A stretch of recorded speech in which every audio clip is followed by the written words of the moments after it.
resting in the body is difficult because unresolved trauma is locked in the body. There are sensations in the body, painful sensations. So that relaxation is really an act of faith. Relaxation is about trust and surrender, and trust and surrender are difficult as long as there's trauma there.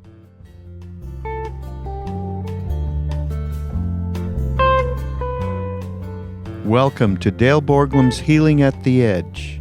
We are very happy to share with you Dale's profound insight and open heart. Please go to BeHereNowNetwork.com/Dale to support this podcast. So welcome, everybody.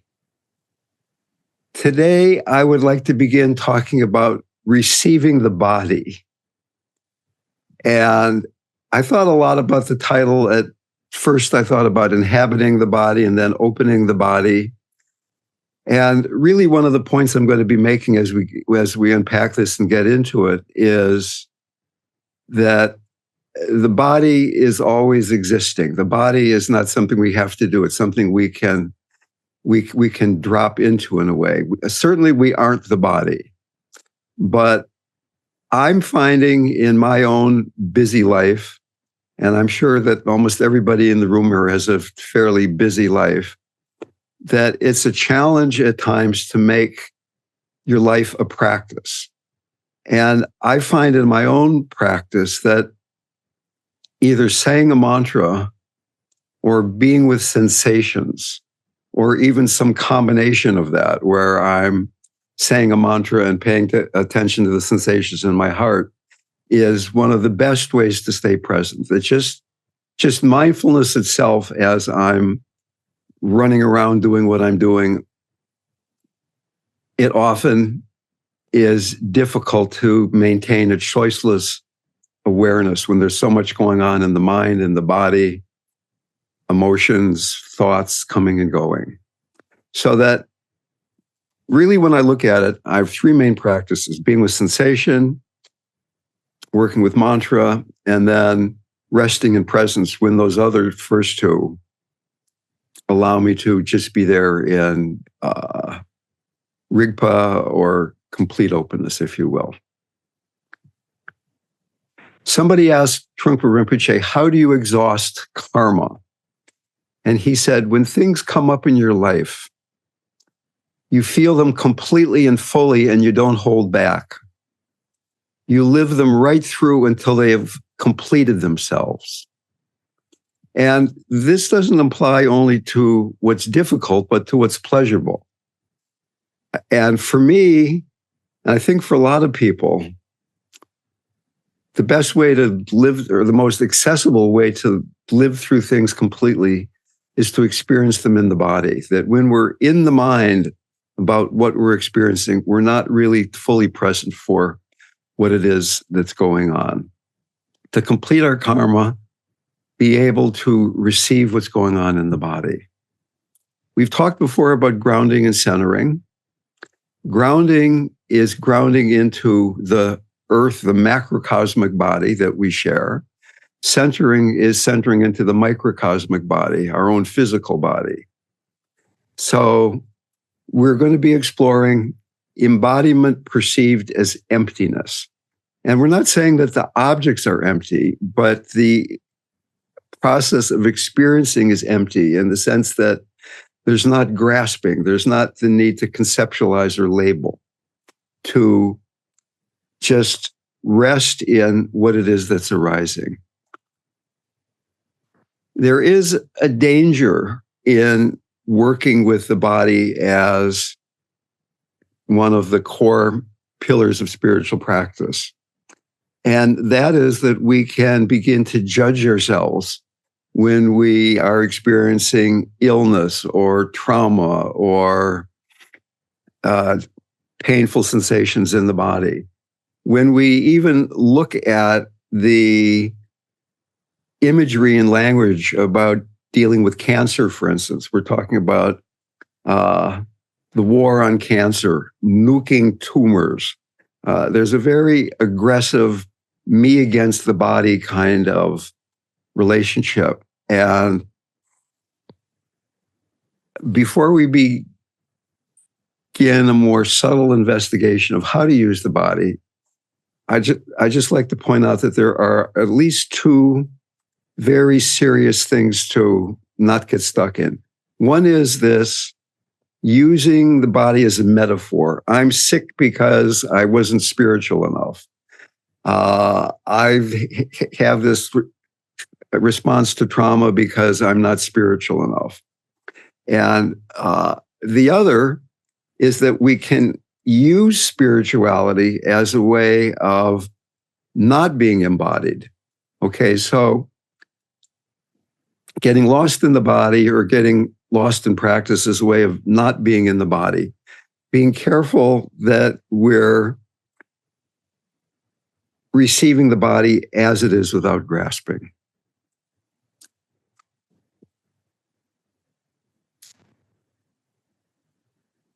Resting in the body is difficult because unresolved trauma is locked in the body. There are sensations in the body, painful sensations. So that relaxation is really an act of faith. Relaxation is about trust and surrender, and trust and surrender are difficult as long as there's trauma there.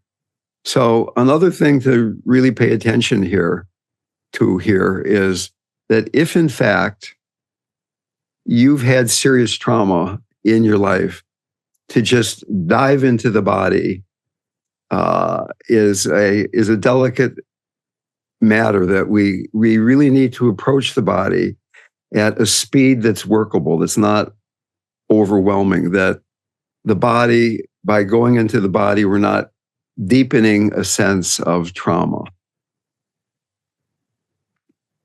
So trauma in the body is when we haven't completed the stress response. We either froze up or there's some fight or flight thing going on. The energy gets trapped in the body. And once again, spiritual practice can be used as a way of avoiding this trauma that's locked in the body. A very interesting study came out, I don't know, a year or two ago, showing that mindful stress in the body doesn't create the same inflammation and therefore cause illness in nearly the same way that unmindful stress does. The common assumption was that any stress causes inflammation in the body. Inflammation leads to heart disease, cancer, on and on and on. But mindful stress does not do that in the same way. In fact, they did this study, a huge study with 30,000 people, 10,000 people, high stress, no instruction. Second group, high stress, were told to be trained to be mindful of stress. Third group, control group, high, medium, and low stress. And the high stress without any instruction died 38% more often than the other two groups. But interestingly enough, high stress with mindfulness created less inflammation than the control group that had high, medium, and low stress with no intervention at all. So being with intense emotion in the body is a way of avoiding inflammation, a way of just being beyond having to label what it is that we're experiencing. Stephen Levine, who I worked with a long time ago, one of the main things he did that was so brilliant was he talked about soft belly. And very often when we're feeling stress, when we're having painful emotions, we tend to shove stuff down into the belly. And learning to drop down into the belly, the dark deep where we've shoved all this stuff, honoring the mother in terms of sensation, being there in this very full way is a very direct path toward healing. Western religion pretty much denies the body and teaches that God does not love the body. Christianity seems to make sexuality wrong. And we're going to go beyond that and talk about embodiment as a path to awakening, embodiment as a path to freedom. According to Buddhism, the unconscious is the body. Let me say that again. The unconscious is the body. It's a very powerful statement. And what we're saying here is that all the stuff that we haven't been able to consciously experience gets stored as stress in the body. So that just by being able to sit up straight with good posture and full relaxation allows all this stored material to gradually, sometimes not so gradually, begin to dissolve, to release, but we have to be there for it. The more grounded and centered we are, the more we can experience innate wholeness. So that in Hinduism, now we're going from Buddhism to Hinduism, there's something called the Samskaras, the unconscious stuff that we store. And exactly what we're talking about here is being conscious of the Samskaras as we're feeling them in the body. So I'd like to do an exercise together with you right now. I'd like to do it with eyes open. And the first thing is to begin to realize that it's very difficult, if not impossible, most moments, to both be experiencing sensations in the body and to be in your mind. Now, we know that being lost in the mind is the enemy of meditation in a certain sense. We struggle with the mind.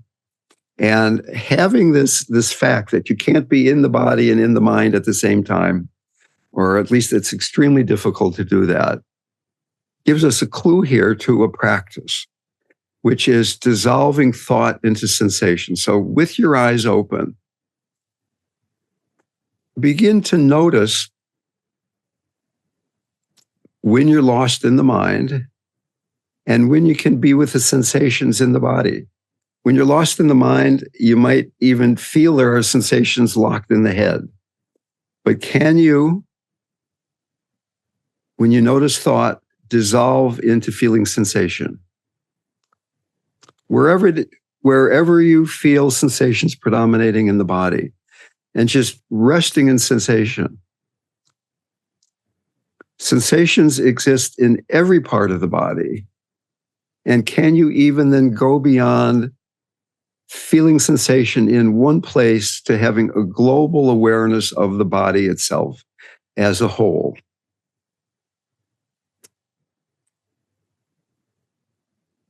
And thoughts will arise because the ego doesn't like too much spaciousness. Thoughts will arise.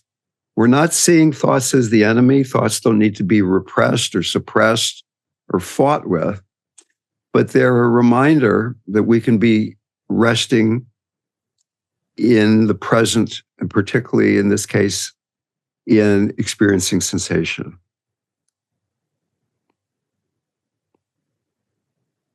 Eyes open. Sometimes there's thoughts, sometimes there's sensation. And as we can begin to feel sensation in the whole body, we can do the next step now of expanding sensation into presence with a capital P. That the body is a manifestation of true nature. It's not who we are. It's something we have. It's something we inhabit in a certain way. But can you be with the body as an expression of presence? Expand your field of vision so that you're softening your eyes. You're allowing visual impression to come to you. You're not using the eyes to go out and grasp what you're looking at. Maybe you're looking at this computer screen. Maybe you're looking at objects in the room. So expand awareness to include the entire field of vision Soften any tension around your eyes so you can see the entire field of vision at once, and being with the global sensations in the body. So that we're, in a sense, waiting and allowing sensation to awaken and speak to you. Very often when we pay attention to the body, we pay attention in a very partial way to one place, and it feels very solid. There's tension in the belly. There's tension around the eyes. There's tension in your shoulders. And what we're doing here is, in a way, delocalizing, having a more global experience of sensation. And as we begin to more fully rest in this, you'll maybe begin to see that the body is primarily vibration, subtle energy without border. It's almost like a musical instrument. And that by really listening to it and tuning it, we come to this feeling of harmony. A choiceless welcoming of whatever it is that's arising. And we could even get to the point where these objects of sensation that are arising are consciousness celebrating itself. Listening to the body gives freedom to the body, familiarizes with the ability to listen to what it is that's going on in the moment. So that we're going from paying attention to sensations to receiving them in a more global way to even an embodied non-duality. Using the body as a gateway to this easy seeing, this global perception of the body. And I'll ask you to do an even more difficult thing.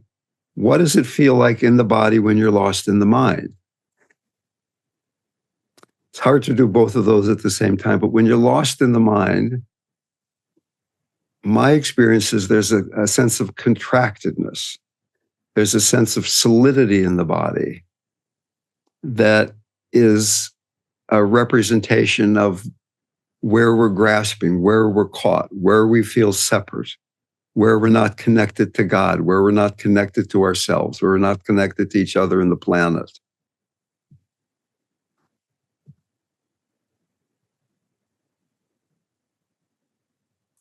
I'd like to read you a short quote from a Buddhist monk, Bodhidharma. He's the monk who brought Zen to China.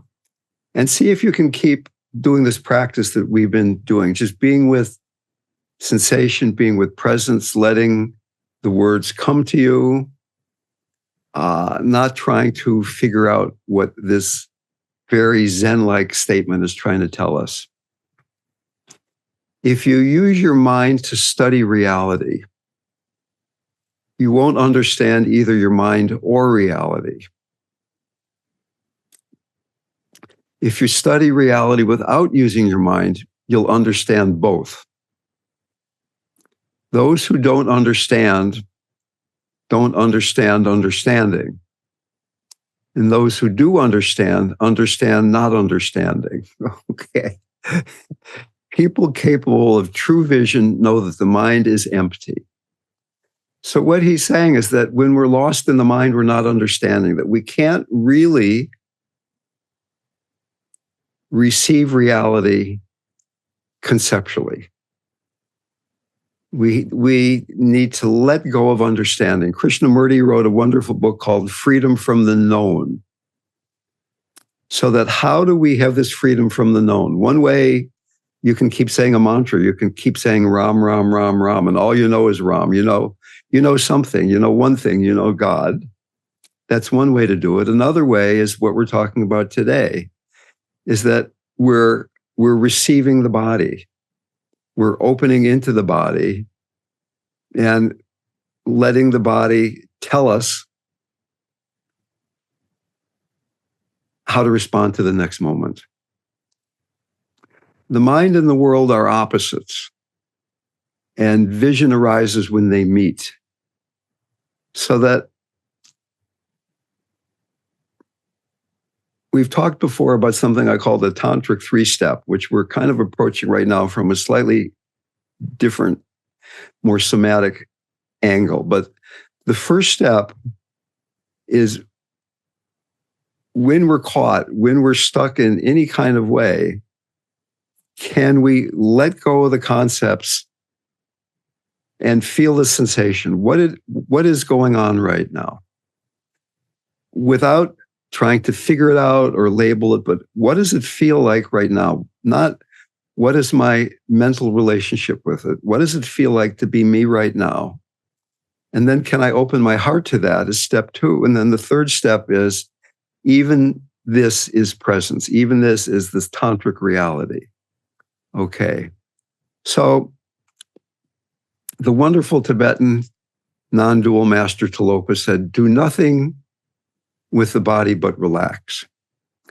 And interestingly enough, in Hatha Yoga, the most difficult of all postures is the corpse pose, lying on your back and completely relaxing. Because to do it well, you have to completely relax, which almost nobody could do. We can't relax as long as we're grasping. Deeply relaxing while sitting with posture, being present in the body with intention, releases long-held clinging.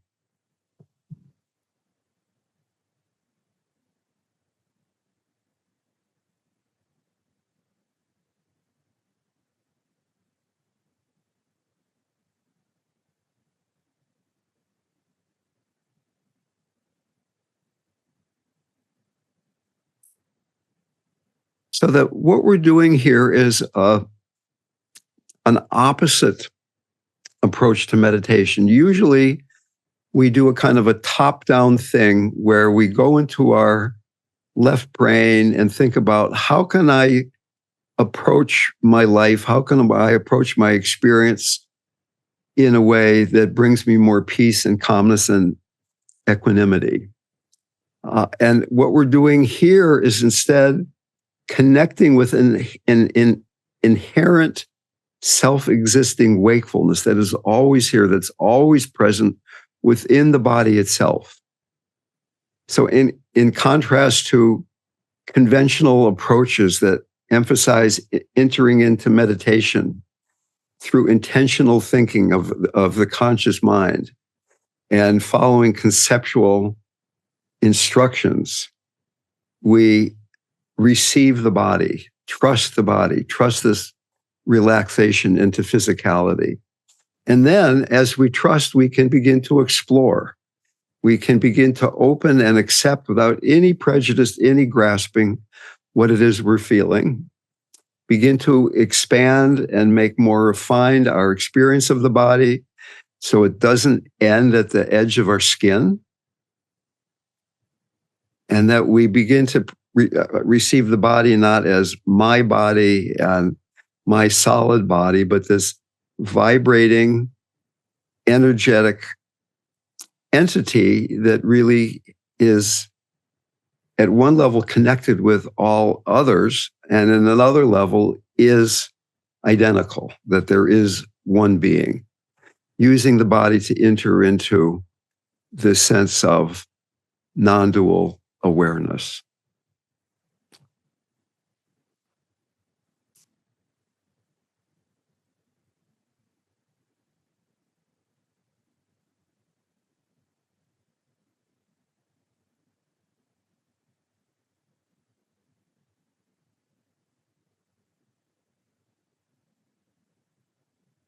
I also find that a practice of combining being in the body and having a sense of devotion goes very well together. That the body is in some ways my relationship with the Divine Mother. In another sense, that I'm just receiving messages moment to moment rather than I'm doing something, I'm fixing something, that there is a very loving acceptance of the radiant nature of the energy of the body. And particularly when I begin to feel more devotion, my chest, my heart begins to have very strong sensations.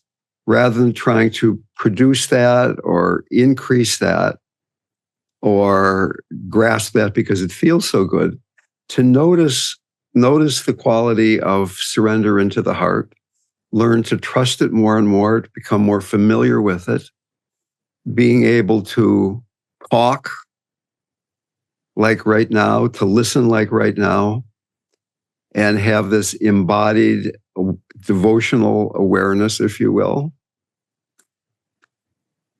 Having loving awareness be the center of a practice. So that from Buddhist language, we're talking about first shamatha, calm abiding in the body, deepening into vipassana, where we're being aware of the insights that arise as we're resting in the body. Calm abiding in the body, exploring, investigating, trusting. And for me, this process helps me get out of the position of I'm the meditator who has to do something and maybe do something better, but that there's a quality of receiving going on rather than a sense of doing going on. Receiving the body, receiving sensations, receiving messages, receiving love, receiving support, receiving comfort, receiving nourishment, moment to moment to moment.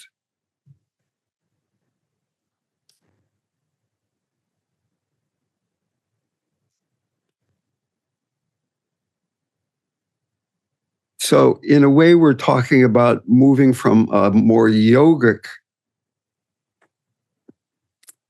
relationship with the body, where we're trying to open the body, do something with the body, to this more tantric realization that the body is already a pure manifestation of wholeness, and that we can rest in that pure manifestation of wholeness. The mind is also a pure manifestation, but it's much, much trickier. It's much more manipulative. It's much easier to get lost in. The body keeps the score. The body tells us what's going on. And whether we're using this as a way of revealing and healing past trauma, a way of deepening our meditative practice, of deepening our relationship with the divine, the body is always there. And so many people in the West have a adversarial relationship with the body. Everybody is addicted until they're free. You're addicted. I'm addicted to understanding or excitement or knowing or the things we put in our mouth or come out of our mouth, whatever it might happen to be. These addictions almost always show up in the body. And to begin to notice that sense of tightness, that sense of going unconscious, instead of the sense of more global, expansive, resting, receiving, is a very direct way of working with addiction, working with grasping.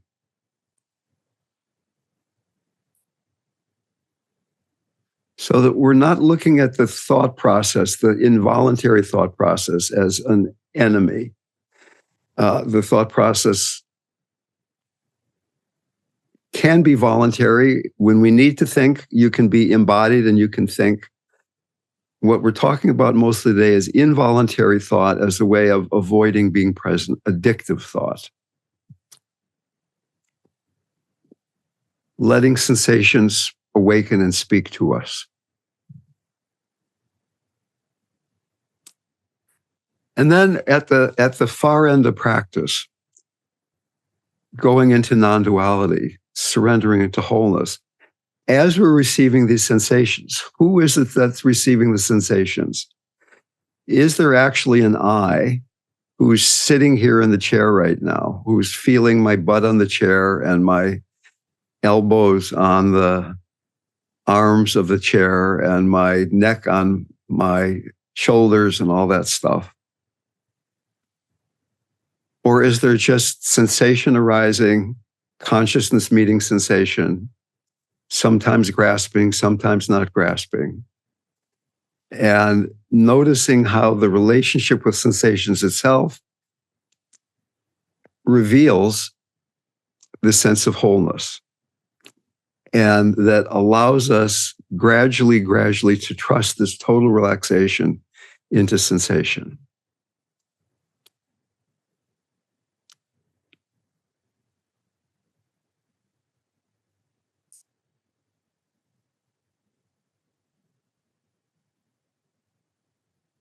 So let's open this up for discussion. If anybody would like to make any comments about this. And then in the second half of the day today, we'll have conversation about anything at all. But right now, would anybody like to say anything about this somatic approach to surrendering into wholeness?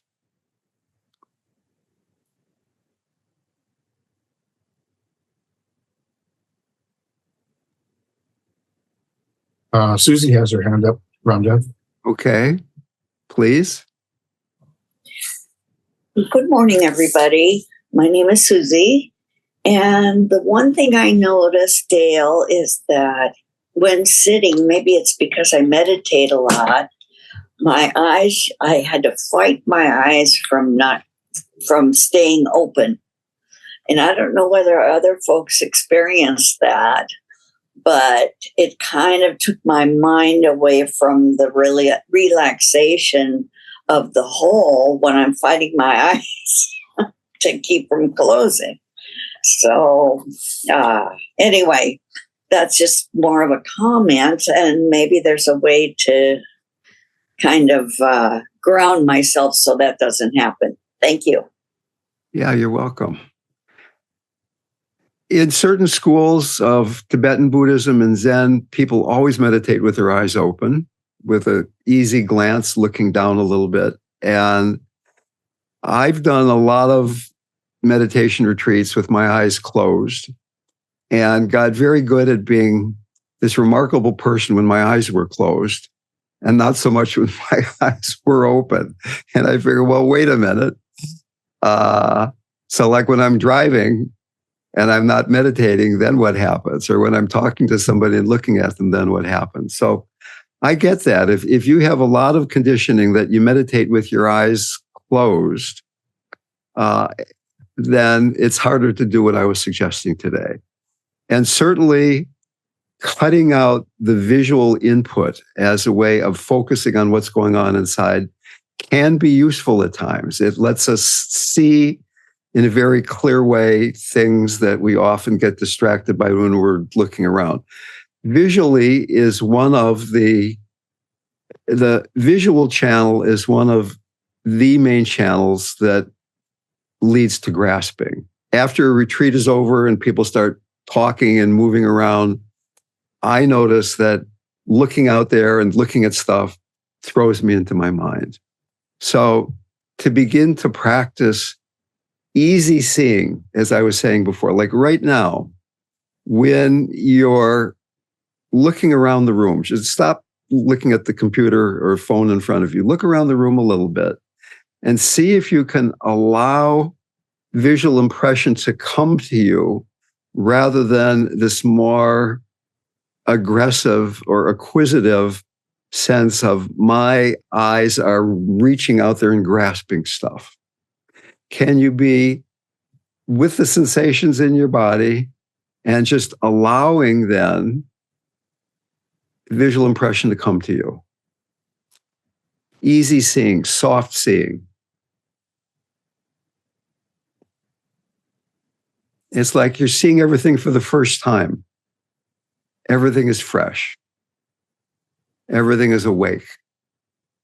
And then you see something and there's some connotation or some emotional charge, and you jump into your mind and you start grasping or you start pushing away.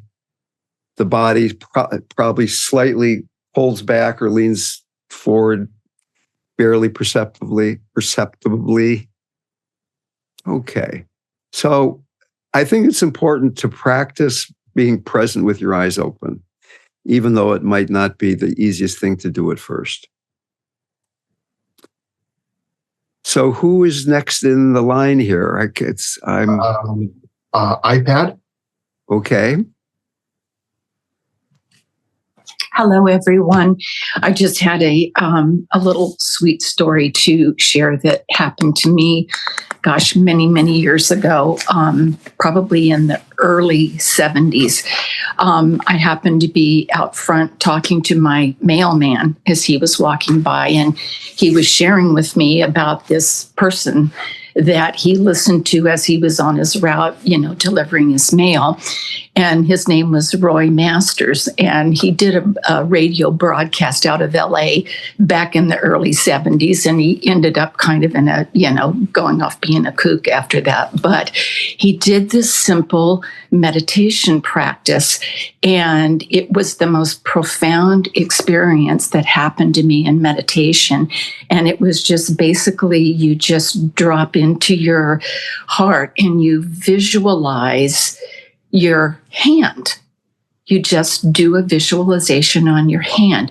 And through that meditation, I experienced for the first time the separation between mind and body. And it was like such a profound experience. And it's like, even when I share about that experience, it just resonates in my heart because it was just so, it's like truth, like goes right to the heart like an arrow and just, opens the heart in such a beautiful way. And it's just something that's been with me all my life.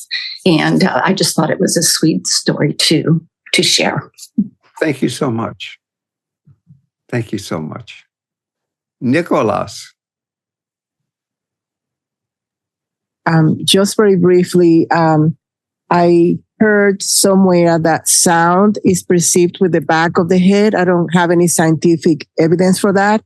And so when I'm meditating, I do kind of a seesaw where I close my eyes. And when the chatter comes, I open my eyes, and that balances a lot of the talking in my head. So it's sort of like I go from the being inside to sort of having a soft gaze and allowing the outside to balance the sound in the back of my head. And that has worked for me. Okay. So you say you're putting your attention in the back of the inside of your skull? When I'm meditating and my eyes are closed, let's say I'm meditating now and there's a lot of chatter. Right. I open my eyes softly to counteract the chatter. Okay. I do the opening and closing my eyes just very gently. Okay. That sounds like it could work. Let me mention another practice that I thought you were saying, but I guess you weren't, is everybody right now could put your attention in the back of your head, inside. Instead of your attention out in your eyes, just imagine your attention at the back of the inside of your skull, behind your eyes, but in the back. This is a Tibetan practice that is very powerful in releasing attachment to the thinking process.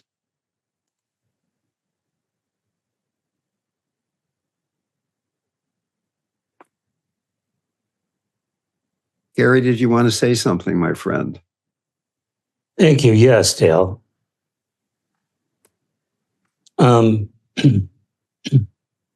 Listening to you today, I was reminded that the body has been described as the principal karmic reflection. And so I'm wondering, as you talk about attending to our somatic experience, whether you think that's a good way to help us notice or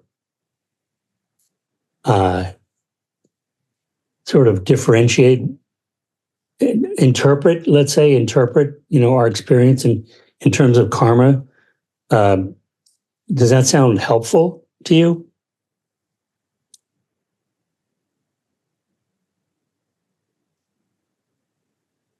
To me,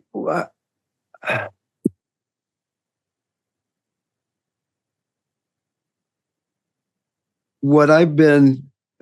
I mean, you were saying the body is the reflection of the unconscious, right? Yeah. And if the unconscious is where a karmic experience is occurring, I'm just, asking if that sounds like a way to view it that can yield something useful. Well, two things. One is that I find that being in sensations is, for me, one of the two easiest ways to not be lost in conceptual thinking.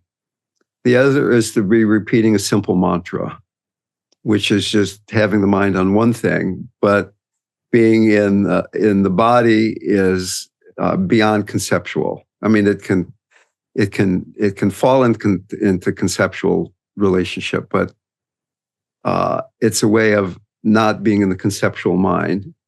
And secondly, it, as you suggest, and as I made that rather bold statement, the body is the unconscious. That by being in the body, we will eventually, by being fully in the body, we release all the stuff that's trapped in the body, all the stress that's trapped in the body. We make conscious that which has been unconscious, right? Something that happened 20 years ago and now determines how you walk or how you move your arm. As we relax and pay attention to sensations, that those things release and come out. And then the third thing is that by being in the body in this way, it's to me a very direct portal into non-duality, right? That we go beyond my body feels good, my body doesn't feel good. It's just sensations being received. And which is going beyond a healing process of I'm trying to deal with all the stuff that's locked in there, but just being with the body just the way it is. And as you know, I am the director of the Living Dying Project, working with people who have critical illness. And imagine, which maybe isn't too hard for Gary, imagine having a critical illness and you're having sensations in the body. Maybe you're having sensations in the part of your body that the doctor says this part of your body might kill you. And can you be with those sensations without saying, this means I'm getting better, the chemo is working, this means I'm getting worse, the chemo isn't working, but being with sensation, being free in that part of the body, not seeing the body as the enemy that needs to be subdued or understood even in a certain way. And that takes a profound leap into surrender to not be in this let's fix it mode.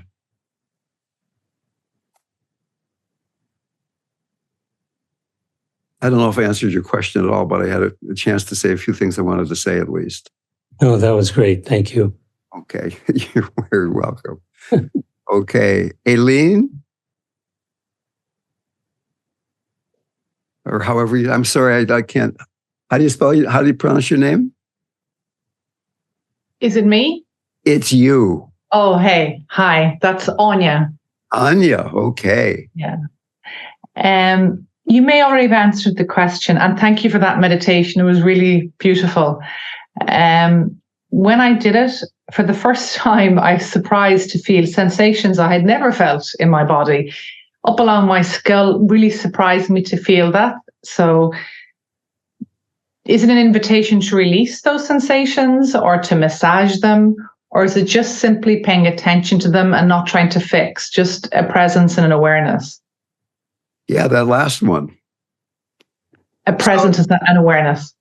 Yeah, so I mean, certainly there will be surprising sensations. There will be very pleasant sensations. There will be very unpleasant sensations the more we relax. And there's obviously a lot of conditioning behind, I've got to fix the unpleasant sensations. I've got to have more of those pleasant ones. I don't know if we've ever done a group here about physical pain, but even the word pain there's an implication that unpleasant sensation is something we should fix. And if you might at some point experience a pain in your body that's never going to go away. And if we're all at the mercy of only feeling good when there's only pleasant sensations in the body, we're in a very vulnerable position. Is it possible to be joyful even though there's unpleasant sensations in the body? So to me, it's a lot about curiosity. Oh, look at that. There's sensations in my skull in a place that I didn't even feel anything before. For a while, I studied in something called the Ridwan School, the Diamond Heart School here with a guy named Hamid Ali. And I began to notice that I couldn't feel my lower belly, that being a 6 on the Enneagram, I had a certain hole in my energy body that I couldn't experience at all. And I'd go into this kind of therapy session every week, and my non-therapist would say, bring your attention down there. And it's the last thing I wanted to do. I had a hole there in my perception of my body. And every time she got me to do it, it felt so wonderful. But I just did it kicking and screaming. I didn't want to do it on my own. It was my core wound manifest in my body.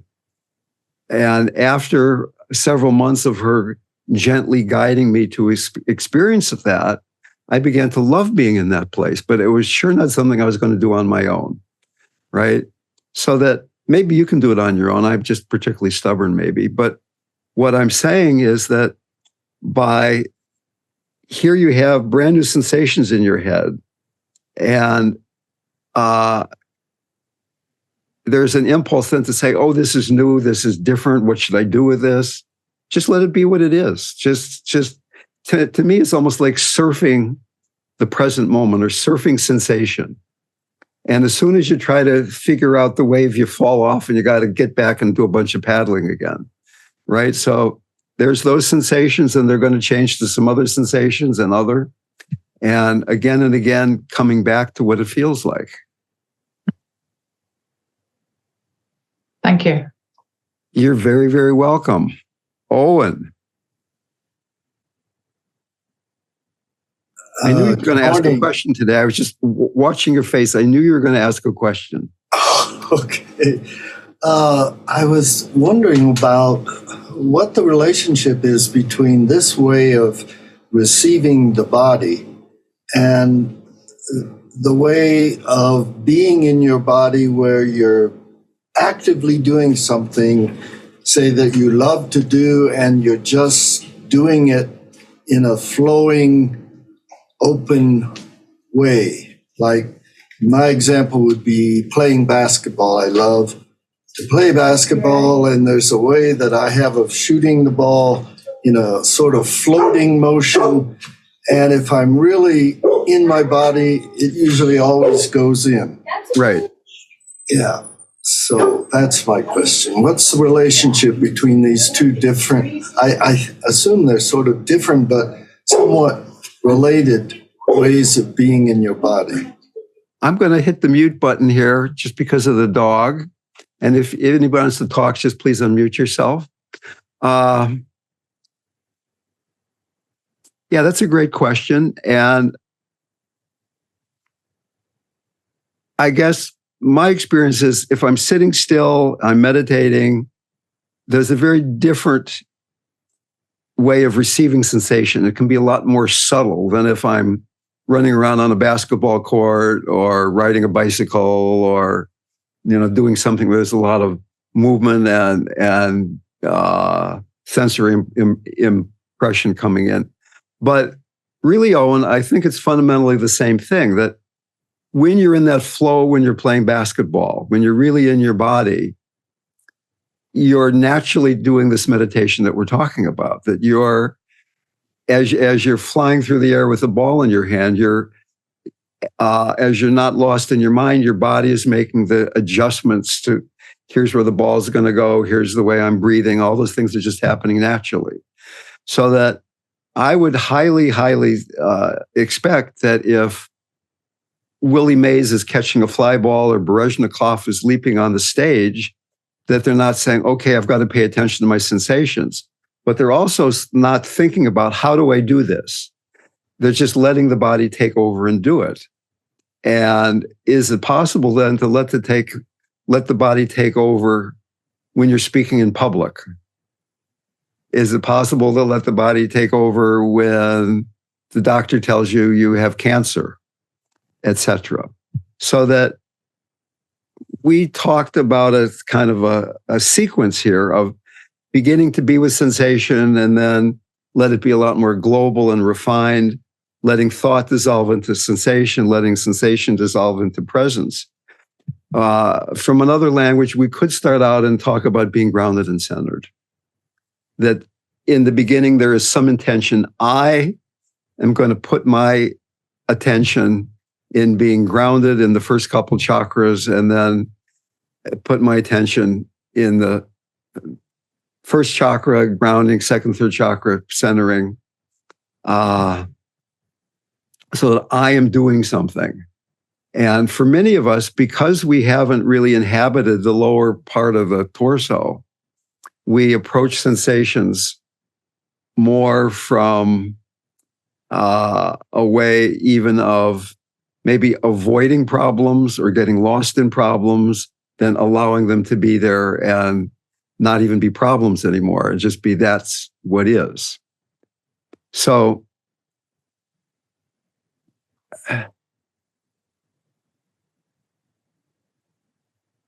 whether you're doing a martial art or whether you're meditating, this process of surrender, of being able to be non-volitional and inhabiting and receiving, is very challenging to the ego structure. So in the beginning, when you're first learning to ride a bike, when you're first learning to play basketball, I was on a vacation with my son and we went to a golf pro.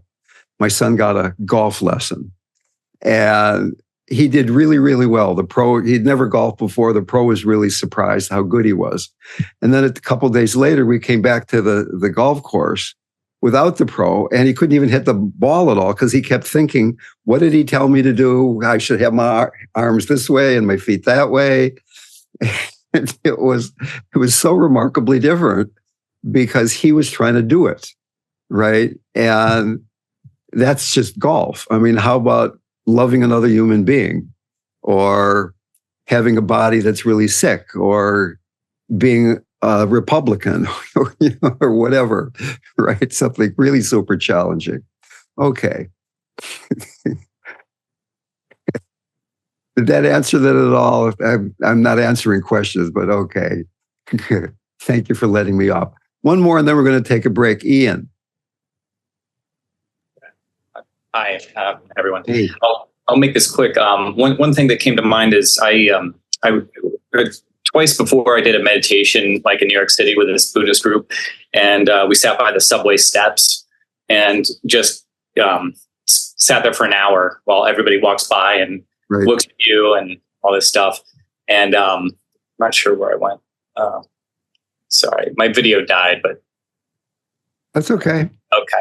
So anyway, it was like one of the hardest meditations, but there were a couple of moments where I kind of like was able to feel that, that meditation of like, just, it's all phenomenon passing. But that was a useful experience. And I thought I'd share that. My question was, I've heard many times RamDev recount the story of how he sits with a woman that's dying, and she had extreme pain, cancer in her body, and she basically, he said he sat in a chair and like he did this meditation where, you know, she dropped into her heart, but then she was in such pain, but she was also in ecstasy. Right. And he said there's like almost like a blue luminous light from the room. And I kind of feel like what I'm hearing with this meditation is a bit similar to that. Do you have any, I've never spoken to anybody about this, but do you have any knowledge or insight into that meditation? And is it something that a specific one or something that you practice with your patients, your clients? Yeah, I've heard Ramos tell that story about 10 times, and I don't really remember. So what's your recollection of what he did? He just saw the woman as whole, or what did he do? I don't remember even, to be honest with you. Sat in a chair, and she was dying. She had cancer in her bones, and she was in immense pain. And she was lying there, and he basically dropped into the heart, and basically she was able to like experience the whole thing as though she ended up feeling, she was like, I'm in such ecstasy, and I would not change this experience for any other experience. Right. Even though she was dying painfully of cancer. Right. And so it sounded very powerful. So Maharaji died of a heart attack. Ramakrishna and Ramana Maharshi died of cancer. Both Ramakrishna and Ramana Maharshi died of painful cancers. I don't think they had cancer-prone personality types particularly, of course. So Maharaji said very clearly, I'm not this body. The guru is not this body. He said, I'm the whole universe, even at times. So that the hope here is we don't have to wait until we're almost dying to realize we're not the body. And we can use the body, our relationship with the body, our experience of our sensations as a way of getting that we aren't the body, that we're the woman before who told the story about being in her heart and being with her hand at the same time and seeing that she wasn't the body and how remarkable that was for her, is in a way pointing to what we're getting at here. That I don't know what Ramdas exactly did in that moment. And I even know the woman that he was talking about. And I've had similar experiences with people who were in a lot of pain. And without me doing any particular meditation even, but just being there with them, I said, how are you feeling? And they say, I have never felt better in my life, because they were getting that they weren't the body, that sometimes dying with physical pain is easier than dying without pain, because the pain can eject you from identification with your physicality. So that as long as you are going around, or I am going around thinking I am this body, and the body's having a hard time, I'm having a hard time, you're having a hard time. But to the extent we're realizing that we're not the body, we're not the mind, we have a body, we have a mind, they're objects of consciousness, then we can be resting in wholeness, which is intrinsically joyful, and be having unpleasant sensations or experiences going on at the same time. Right? And in a way, you're really getting exactly at the point that is the core of today's exploration together, which is that we can use relationship with sensations to have a much more global relationship with experience, not be lost in the mind, not be caught in grasping at each passing thought, watching how involuntary thought separates us from inhabiting the body fully, receiving the body, and without seeing the mind as the enemy, being able to rest in the state of flow where we can play basketball, we can love another human being, we can be a cancer patient who's not freaked out all the time. So don't wait till you're dying or you're next to somebody who's dying, but like right now, can we be in that sense of joyfulness that is beyond the pleasant, unpleasant, or neutral quality of the arising experience?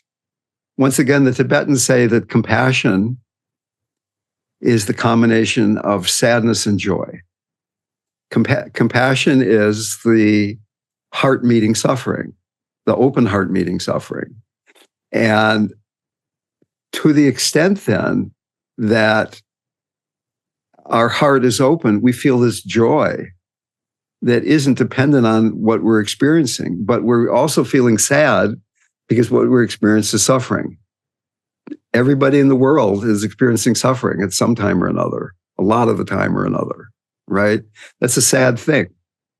And there's this joyfulness that transcends happiness and sadness, which now we're applying to the relationship with sensation. Simple as that. Having a compassionate relationship with sensation. Many of you work with sensation as a meditation practice.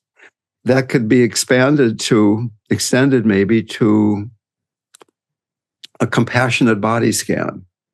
As your attention is going through your body, you're not just feeling the sensations in your shoulders and in your face and in your belly. You're having a compassionate experience of the sensations in your body, right? Oh, there's tension in my shoulders.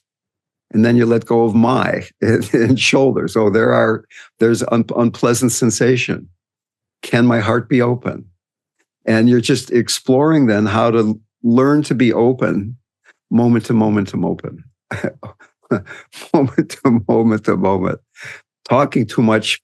Let's take a 5-minute break. It's almost, let's say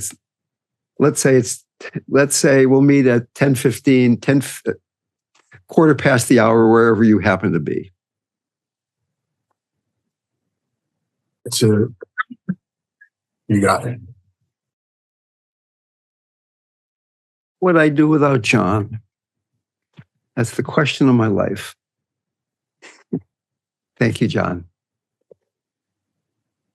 So let's do a guided meditation, and then we'll have some more conversation.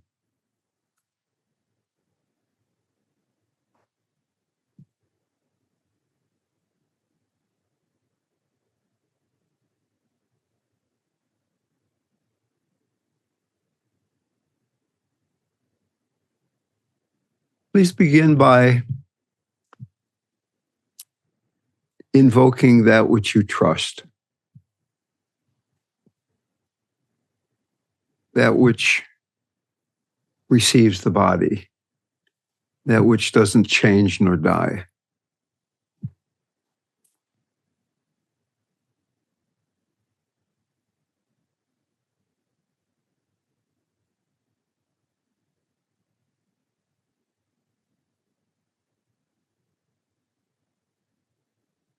Trusting that you can be with that which arises without needing to fix or understand.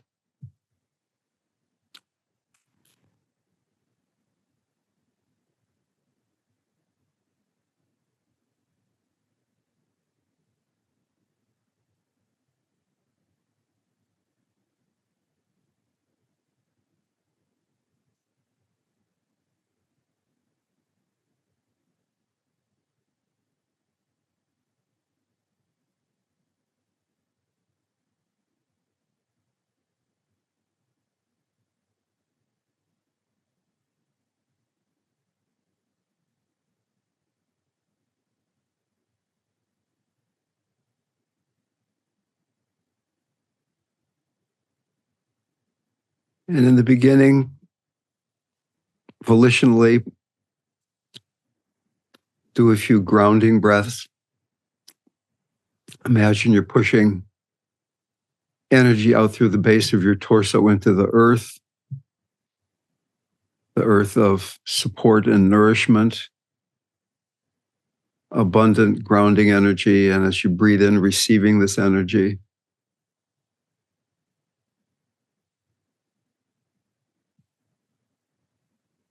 I doing a dualistic practice, getting grounded, receiving grounding.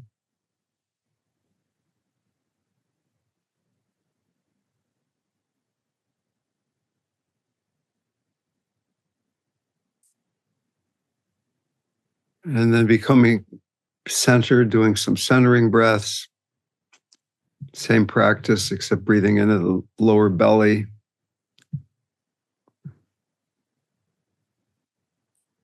And begin to shift from I am getting centered to centering is happening, rather than an objective experience. It's subjective. You're dropping down into the belly, the sense of I, dropping down into the center of gravity of who you are.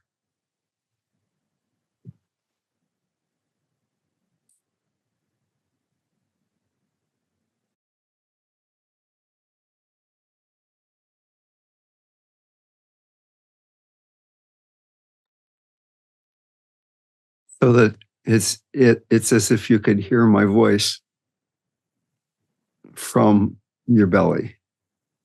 You're paying attention from your belly instead of paying attention to your belly.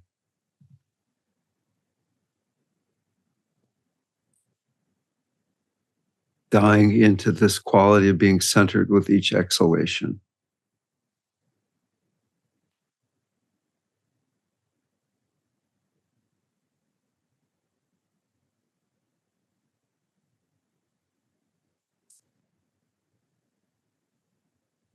And then beginning to notice how you can't be with the sensations of being centered and being lost in your mind at the same time.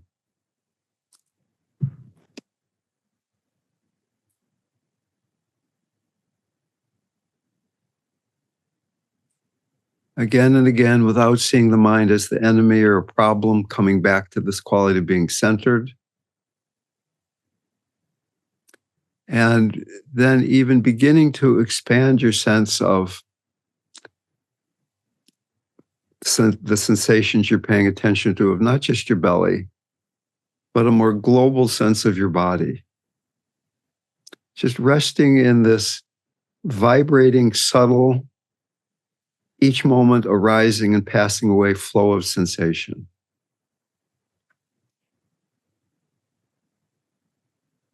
You can do this with your eyes open. You can try it with your eyes closed.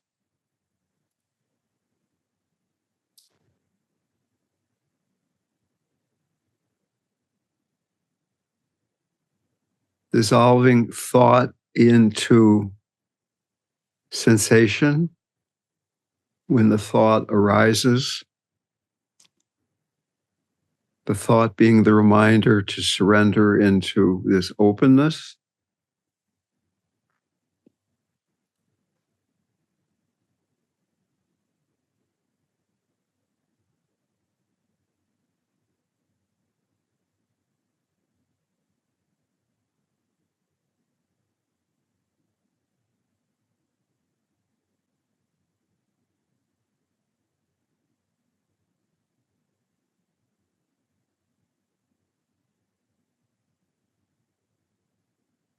And then letting sensation dissolve into presence, into beingness, into the sacred nature of each arising.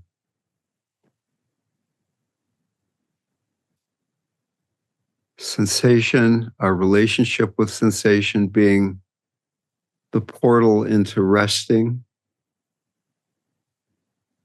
without effort in the nature of experience, the nature of our being.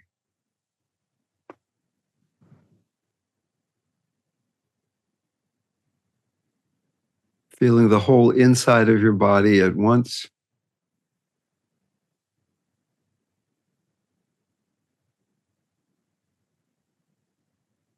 And then feel the space outside of your body also.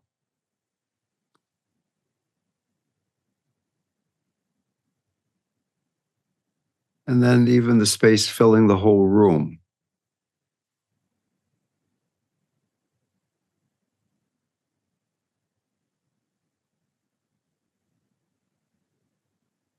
Having the direct perception that the space inside the body and outside the body is the same.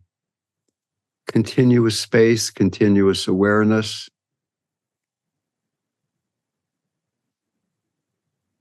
Pervading you and everything.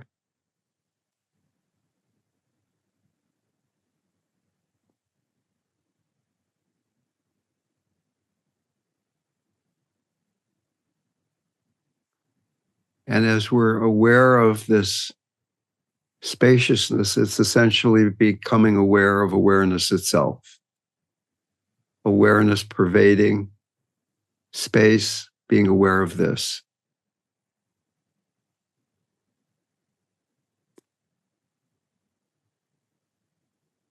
Awareness pervading both everything outside and inside the body at the same time. Sensations continue to arise, the sound of my voice, other perceptions.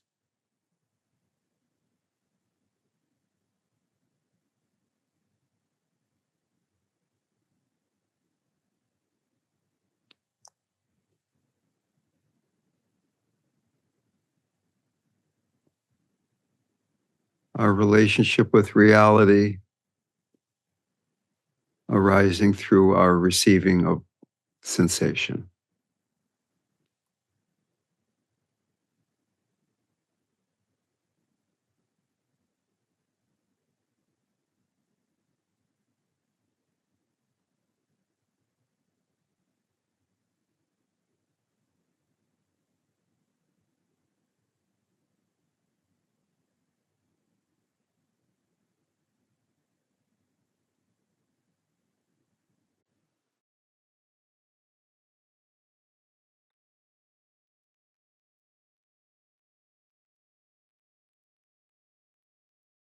Connecting with the always existing wakefulness, always present within the body,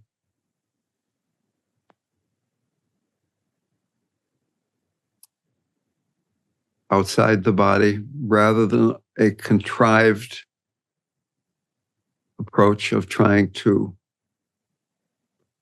enter the meditative state through intentional thinking.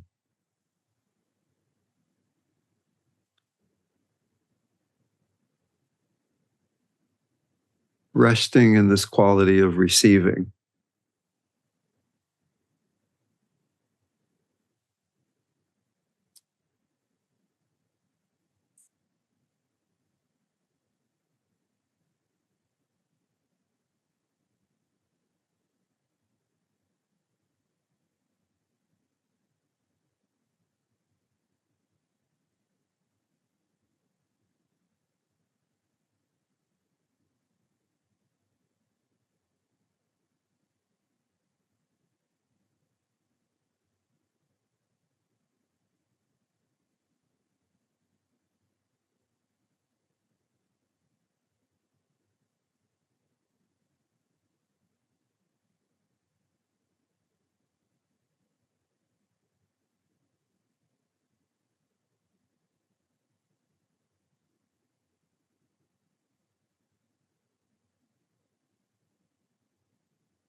Non-grasping,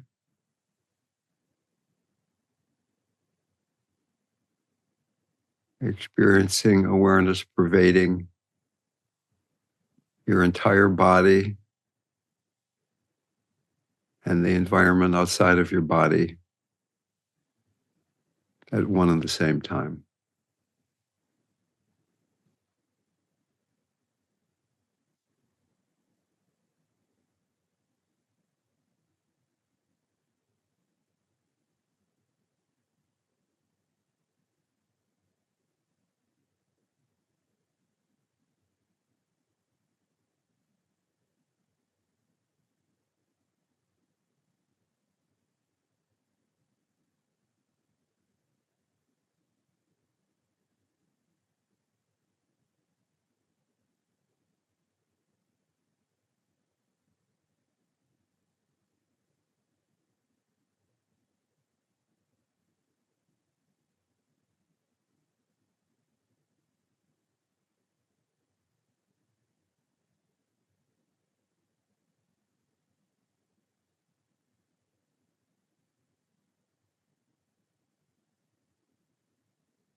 This spaciousness naturally arises compassionate activity, the wish that all other beings, including yourself, be free from suffering. The wish that all beings might rest in the boundless nature of our reality.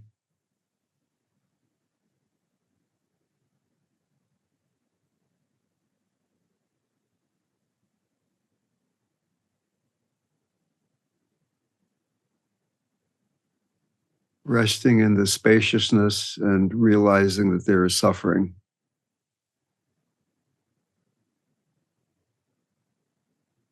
At the same time.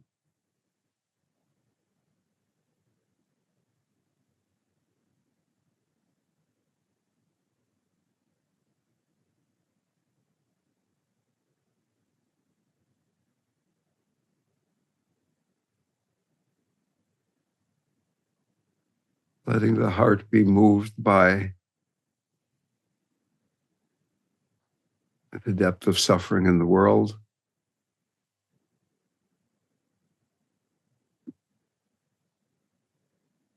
Yet trusting the nature of our being.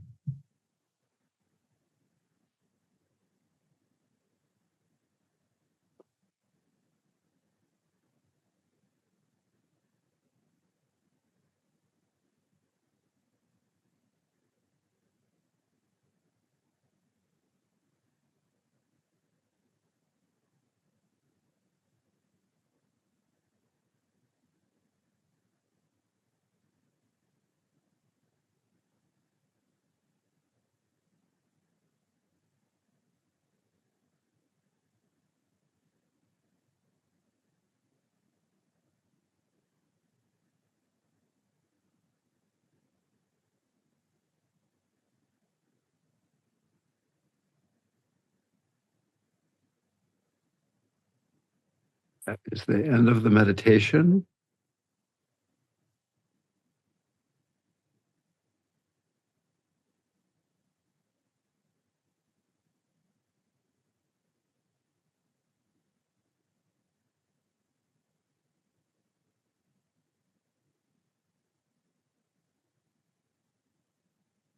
Does anybody have any remarks or questions or comments about anything that they would like to bring forward? Carrie.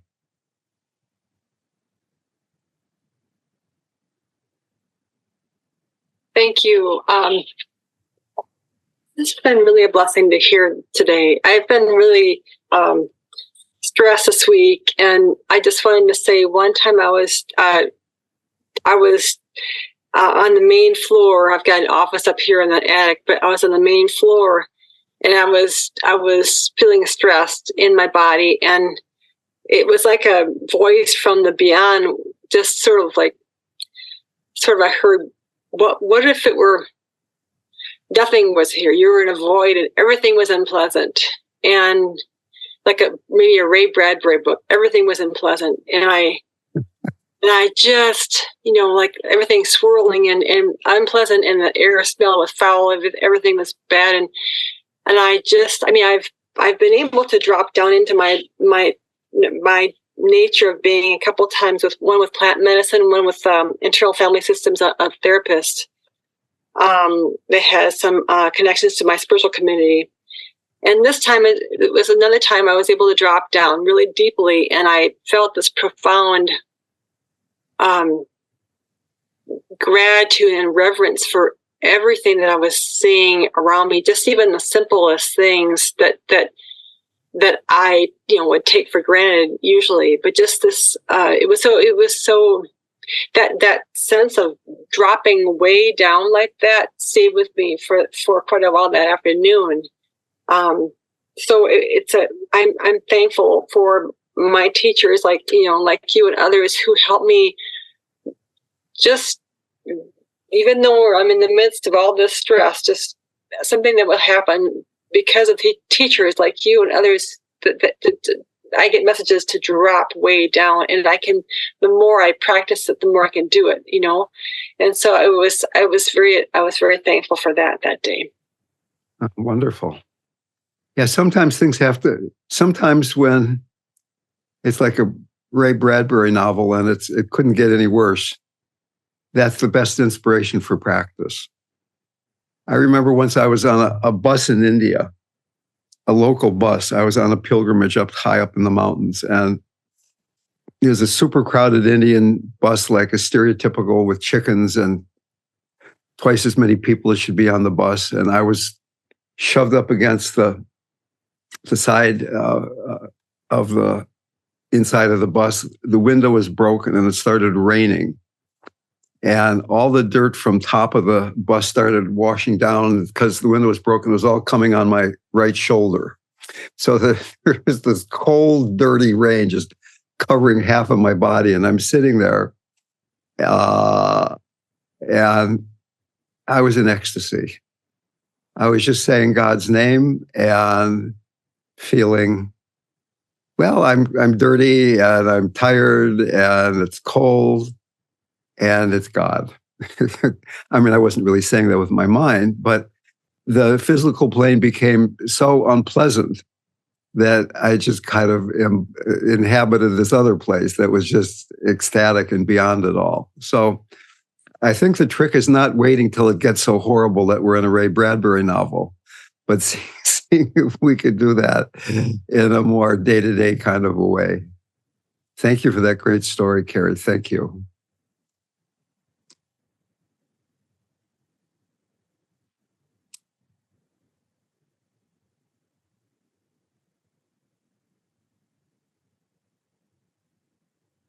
Okay.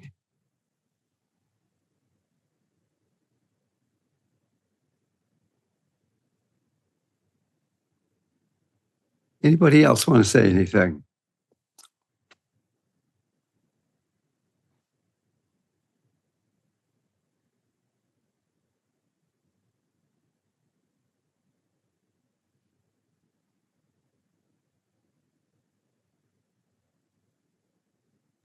RamDev? Yeah. Brenda posted a question in the chat. The somatic subject of today's talk is so helpful. Where can we learn more about this?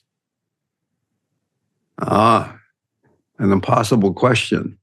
So where can we learn more about so there's so many ways to approach somatic practice, for sure. There are martial arts. There is surprisingly little written, though, about sort of embodied non-duality, if you will. I can mention a few people. So first of all, there's a guy named Will Johnson. He's a younger guy. He's a meditator. He's got some articles on tricycle. And he talks in a very intelligent way about embodied mindfulness, I think he might call it. And then there's a guy named Reggie Ray, who was a student of Trungpa Rinpoche. And I don't remember the name of his book. It might be written under the name Reggie Ray. It's a lovely book about somatic practice. I will confess that he got in a lot of trouble by not being a very kind person with his satsang. There was some emotional abuse going on, and he got kicked out of his position as head of the Sangha. But apparently people can have their own problems and write pretty good books occasionally. And then there's a woman named Judith Blackstone, who wrote a book. It might be called Embodied Mindfulness. No, I'm sorry, Embodied Non-Duality. I think she has a book called that, where she talks about exactly what we're talking about here today with another kind of language. Those are the three people I know of. I'm a very big proponent of, and Will Johnson talks about this too, of good posture when you're meditating. To be able to sit so that your torso's on your hips and your neck is on your torso and your head is on your neck. And it's like a skyscraper that gravity is taking care of itself. Everything's balanced on something else. Like if you're slumped or in a bad posture, you're always fighting physicality. So to be able to find a posture where you can rest in your body without having to struggle to relax is, I find, incredibly useful. And you can, I hope this doesn't sound too judgmental because it's not, but you can look at people and see how they're sitting when they're meditating and really infer a lot about what their meditation is like. Right? If somebody's really balanced and sitting there like that, then the energy's flowing easily. And if somebody's like trying or collapsing, or it's all represented in the body. So there's Thich Nhat Hanh, for instance, that talked about half smile meditation, where you're not smiling because you're meditating because you're smiling, right? You sit there and you put a little smile on your face and then you start meditating, right? You let the somatic expression lead the practice rather than the other way around. So there's something to be said for that. I don't know if that answers your question, but that's the best I've got.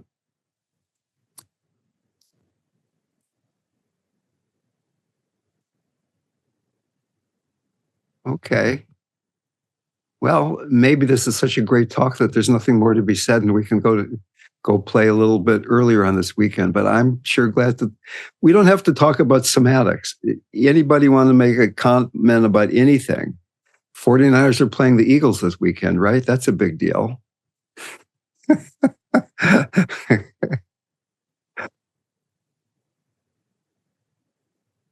No? That scared a few people away, probably.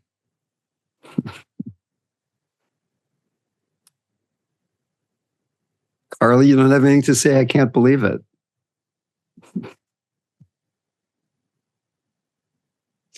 Well, I was going to talk and then I wasn't, but I can since you called me out. I feel like about 3.5 days out of this last week were constant mindfulness bells. I work from home. It's my busiest week of the year as an inventory manager for a jewelry designer. And we got a new roof.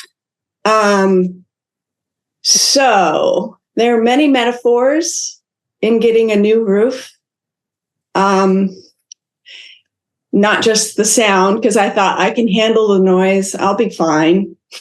Not knowing the somatic experience of the body would show up. I kind of discounted that a little bit. So there was a lot of self-soothing going on.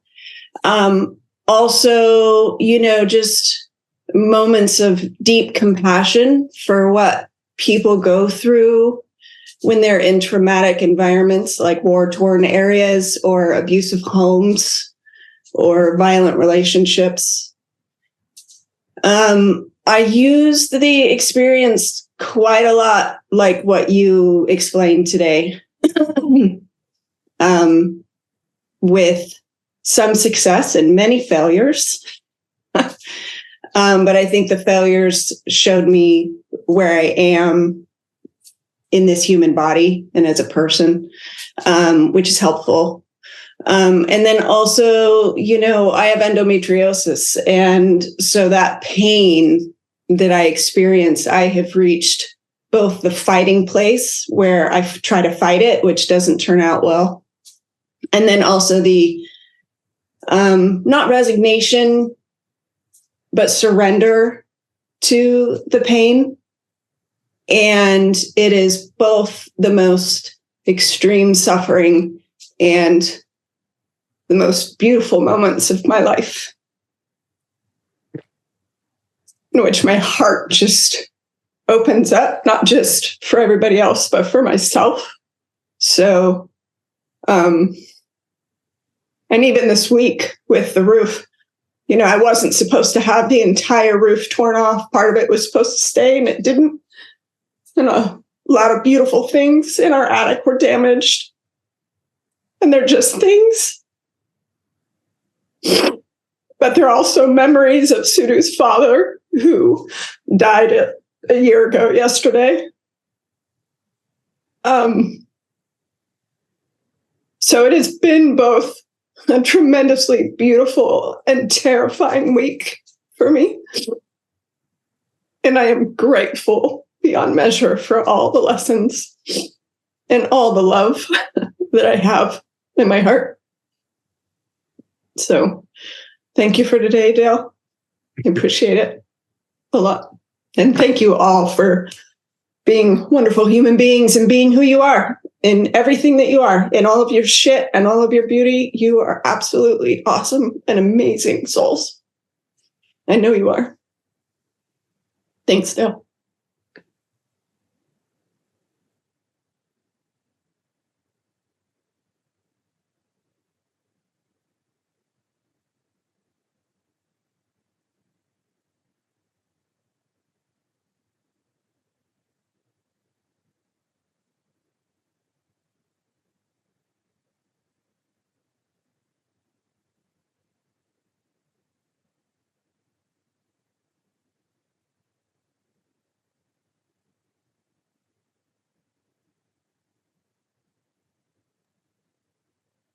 And I'm damn grateful that I have a roof to be torn off because I have a home. Right. So I'm remarkably blessed.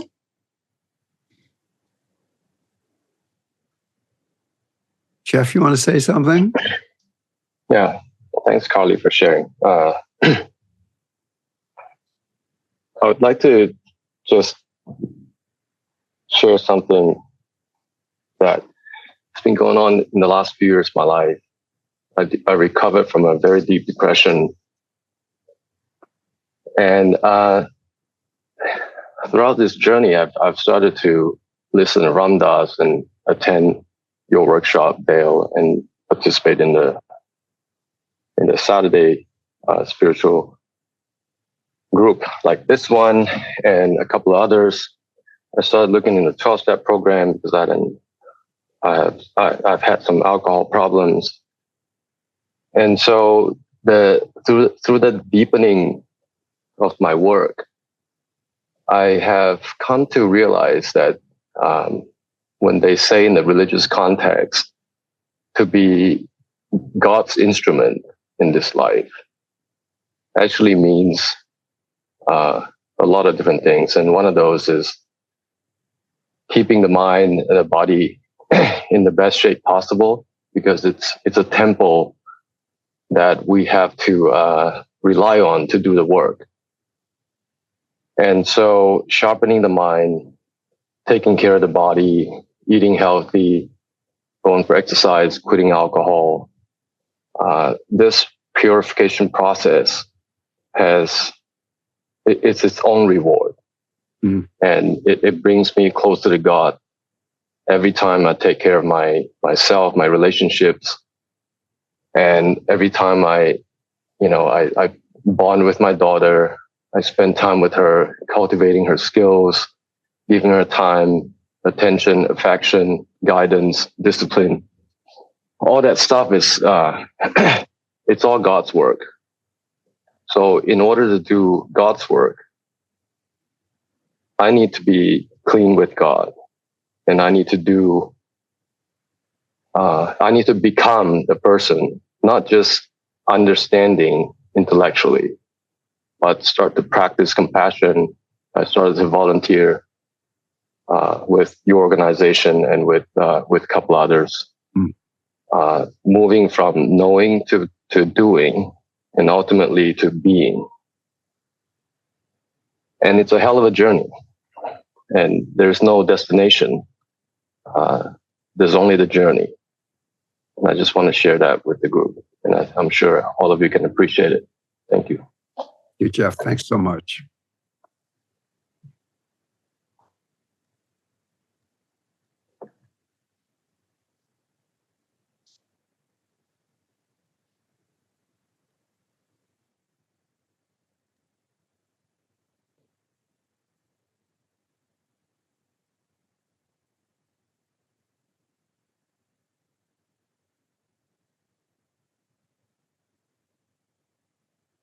Well, then, we can end a few minutes early here. Thank you all so very much. We'll meet again in a couple of weeks. It's always a joy to be with everyone and a privilege. I wish you the best as we approach the darkest time of the year. And we're very grateful here. California escaped pretty much wildfires this year. At least in our neighborhood here, there wasn't much smoke, which was a real blessing. So be well. And if there's any way that you want to stay in touch with the project, everything we've talked about, the calendars on the website. We exist on donations. If you'd like to make a donation, that would be greatly appreciated. Thank you so much. Take care.